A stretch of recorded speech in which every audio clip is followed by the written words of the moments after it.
Pelo sinal da Santa Cruz, e nos deu nosso Senhor dos nossos inimigos. Em nome do Pai, do Filho e do Espírito Santo.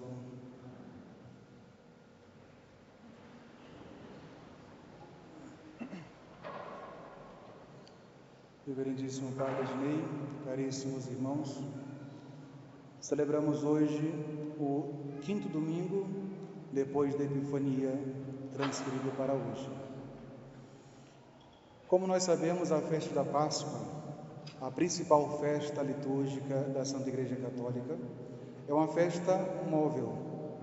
A cada ano existe um período de tempo em que ela pode variar. Essa variação é que vai marcar as demais festas e domingos móveis. Depois do tempo da Epifania, existem 6 domingos. Quando a Páscoa ela é mais cedo no ano, esses domingos vão sendo suprimidos, começando pelo último, 6º, e até encaixar o tempo certinho da Páscoa. Quando isso acontece, como esse ano, os domingos lá no início do ano, depois da Epifania, que foram suprimidos, aqueles domingos que foram omitidos, eles voltam a aparecer agora no final do ano para completar o número dos domingos do ano litúrgico.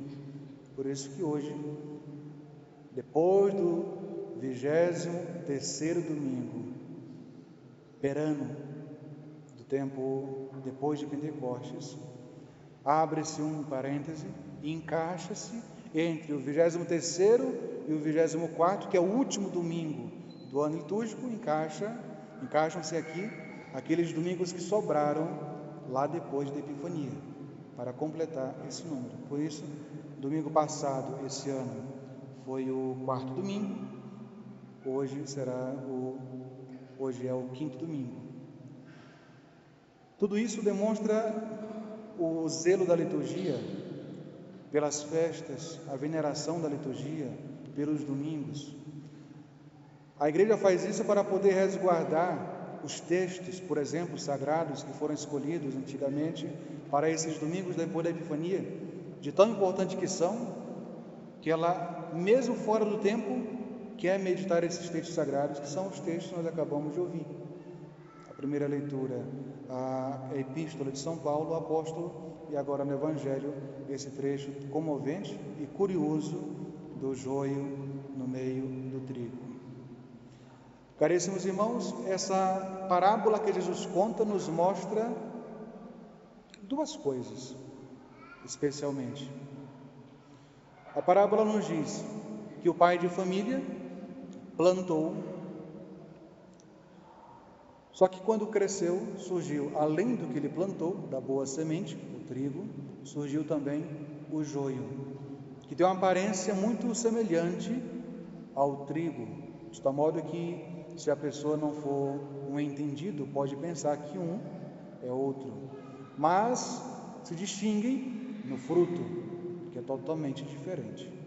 Como vai dizer Jesus em outro lugar, a árvore má não pode dar bom fruto, e a árvore boa não pode dar mau fruto. O fruto do trigo, o fruto do joio é que vão distinguir um do outro. Os servos do pai de família dão uma solução muito prática. Senhor, o Senhor quer que nós vamos lá e arranquemos o joio? E o pai de família dá uma resposta que não é a esperada. Diz que não.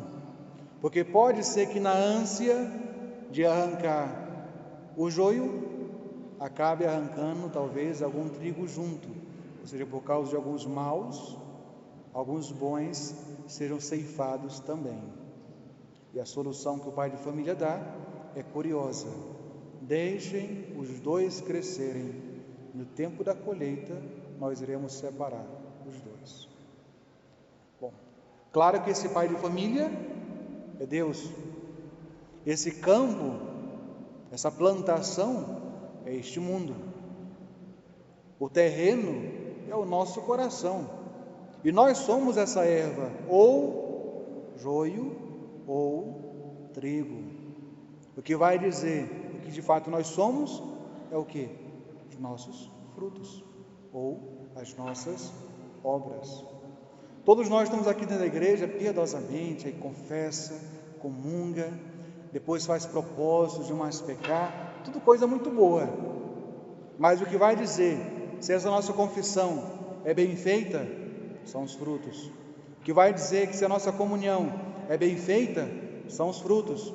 Daqui a pouco todos nós vamos rezar com voz forte o credo: creio em Deus Pai, creio em Deus Filho, creio no Espírito Santo, creio na Santa Igreja Católica. Mas o que vai dizer se essa profissão é verdadeira são os nossos frutos. Aqui eu olho todo mundo parece trigo. Talvez, quem saiba, haja algum joio escondido. Mas o pior, não existe um papel definido para nós. Agora, saindo da parábola e aplicando a parábola a nós. Não existe um papel definido: eu sou só trigo ou eu sou só joio.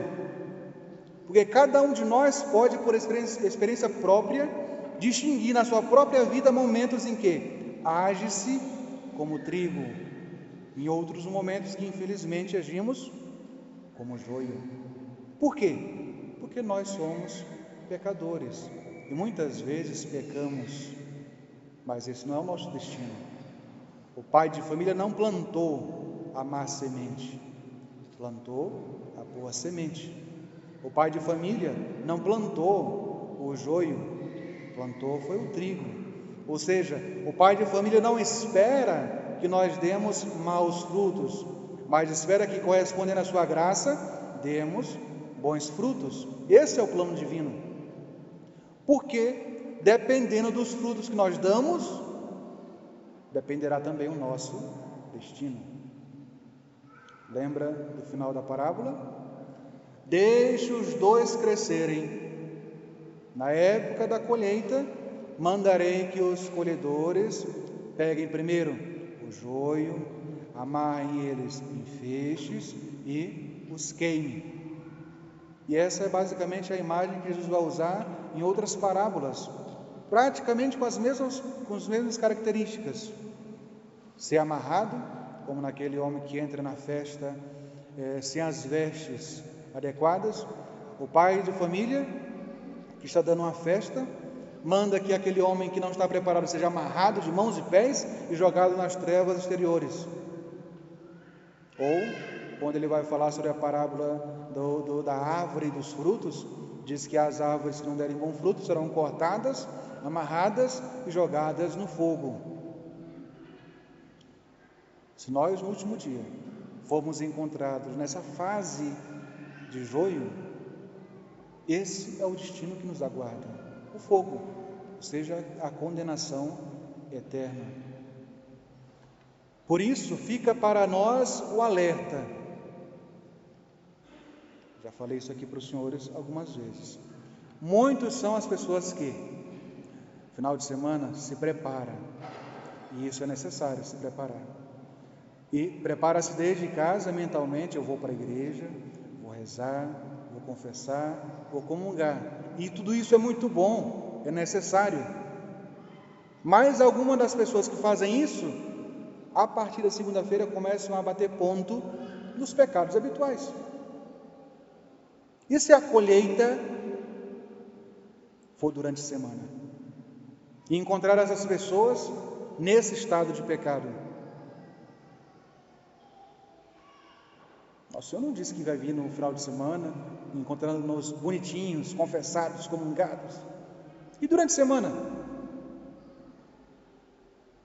Para que a nossa confissão dê os efeitos adequados, é necessário que depois da confissão correspondamos à absolvição, sendo mais espertos, mais prudentes, buscando dar passos diferentes daqueles que nos conduziram ao pecado, buscando aprender com as próprias faltas e as quedas, distinguindo em cada uma delas quais foram as causas, os meios, os lugares, as circunstâncias, as pessoas que levaram, que nos conduziram, ou ao menos facilitaram a prática daqueles pecados, e naquela nova semana, já confessados, se afastar de tudo isso, porque do contrário, o resultado vai ser o mesmo vai ser joio.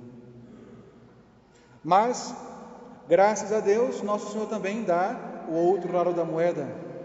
Depois de colhido o joio, amarrado, queimado, será também colhido, aí sim, o trigo, que não será amarrado, nem será queimado, mas será guardado no celeiro, imagem do paraíso, imagem do céu. Caríssimos irmãos, peçamos sempre em nossas orações, em nossa devoção a Nossa Senhora, a maior de todas as graças, a graça da perseverança final. Ouvindo os apelos de São Paulo na primeira leitura dessa missa, para nos revestirmos de pureza, de modéstia, de bondade, de misericórdia, busquemos de fato nos revestir de todas essas virtudes e peçamos a Nossa Senhora a graça de perseverar, que essa veste dessas virtudes não seja manchada pelo pecado, e se acontecer de for algum dia, nos levantemos, busquemos a confissão o quanto antes, não esperemos o próximo domingo, a próxima missa, mas busquemos a confissão o quanto antes, para não corrermos o grave risco de durante a semana sermos colhidos, amarrados e queimados, mas mereçamos pelo nosso esforço, a nossa adesão à sã doutrina, o amor professado a Jesus e traduzido em obras, mereçamos ser colhidos por nosso Senhor. Na hora que Ele quiser, encontrados na sua santa amizade, sejamos guardados, ou seja, recebidos no paraíso com Ele. Em nome do Pai, do Filho e do Espírito Santo. Amém.